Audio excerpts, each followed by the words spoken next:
spirituality and army have always had a very, that's why we have Sarvdham Sthal, in all the units, all the stations, and every religion is given the due importance, because every religion is finally leading to spirituality. In Sikhism, Guru Gobind Singh, I think it was a spiritual army. He, I think, exemplified. Imagine the sacrifices that he gave. He could do that and he could give those sacrifices because it was rooted in spirituality. So this is the second myth. Third, lot of people say, "Ye to umr nahi hai."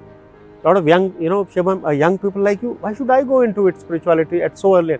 एक बार जब retire हो जाएंगे तो it is the domain of the people who have retired. No, as early as possible, as early. And why I say it, because a lot of people have this myth that spiritual existence and the material existence are sort of exclusive to each other.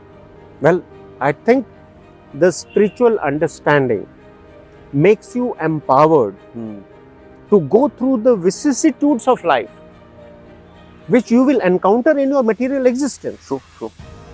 Unless and until you have the vehicle and the profound understanding of spirituality, you will find very difficult to tread the path of material existence. So here you are.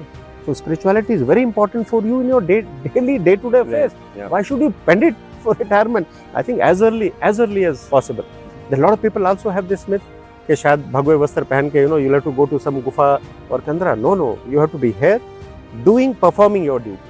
Duties are the most important. Karma Yoga, I think duty is the most important. Yeah. So here itself, understand and act in accordance with the spiritual percept. So these are the myths that come, and that's why these myths is important to actually first clear them. Clear the air about this particular thing. There is also a set of people who say that spirituality is pacifist. It talks of love, kindness, compassion. One of the most profound treatises in the book, as far as our thought process is concerned, is Srimad Bhagavad Gita. Where was it delivered? On a battlefield. To whom was it delivered? To the commander-in-chief. And why was it delivered? Because he lost faith in the cause. And through the 700 verses, through the celestial song, Srimad Bhagavad Gita, Lord Krishna himself reinstated the faith in the cause and finally asked Arjun to pick up his Gandiv and fight. I think there is no better example than this to drive home this point that spirituality encompasses everything and not just pacifism or the love or the compassion. For the protection of dharma, if you have to fight, then so be it. So you fight, but you fight for protecting the dharma, the model code of conduct, and the righteousness. It's not just to create influence and power. Definitely, creating influence and power is important. But I think it's the entire gamut of conduct. Basically, how to establish peace and how to live in a state of harmony. Everything is there to establish peace and live in a state of harmony. So whatever action you do, ultimate status and the ultimate aim is that. Right. So it gives you a very good guidance towards that.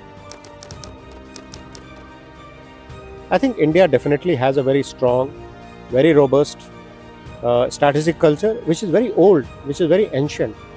And like I said, we are not a civilization of just one book or a library. We are a civilization of libraries. There has always been free flow of thoughts in India. There has been always inquisitiveness, a sense of, that we need to ask. And nothing is taken on face value. In India, right from the olden times, we have always encouraged Shastrarth. आप सवाल पूछिए. Curiosity. आप सवाल पूछिए. We will give answers. And that is why over a period of time, today we are in a position as a country to give answers to literally all kind of situations. Right. And that is when most of that libraries have been burned. They don't exist. But despite that, the books that we have, the remnant of the culture that we have, I would not say the culture we still have, but the book, remnant of the book, that itself is massive, colossal. I think if we can just collate all that in one database, I think it'll be a phenomenal thing.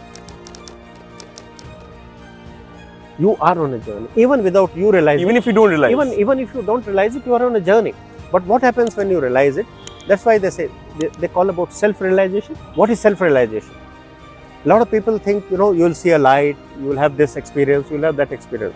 In my mind, frankly speaking, you don't have to see a light. The magic doesn't have to happen. The self-realization is nothing but connecting with your awareness, connecting with your consciousness. Because most of the time you will find we are not aware and we are not conscious. We are just going about doing everything in our life like a zombie. It's like we are programmed. We are not into it. We are not into it.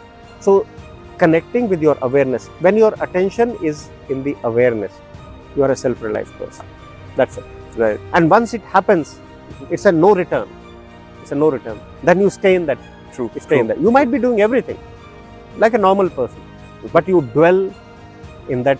The attention is now into awareness. Initially, yes, you'll have to keep, it'll be there for a little while. But then at some point of a time, something will happen when that attention will get established, in the awareness and in the consciousness. And that's what is self-realization. That sums up the line that is, we are spiritual beings. Absolutely. Who have come to this world for human experience. Absolutely. And then, the Zen philosophy says it's a pathless path. Because there is no path. It's a journey inwards. It's a journey inwards.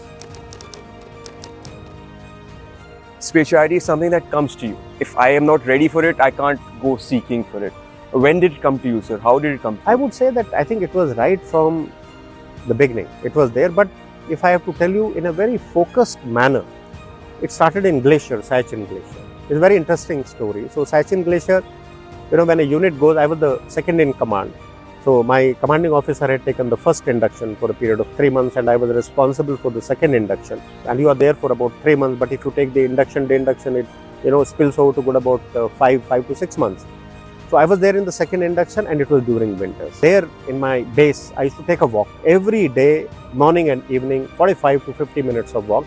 I used to stand at a point which was the forward logistic base, and from there most of the glacier is visible.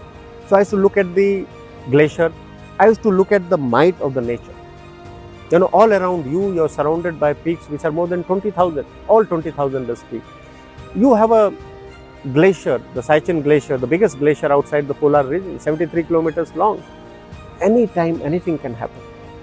A crevasse can open. A patrol can go down into the crevasse. An avalanche can come and take your post.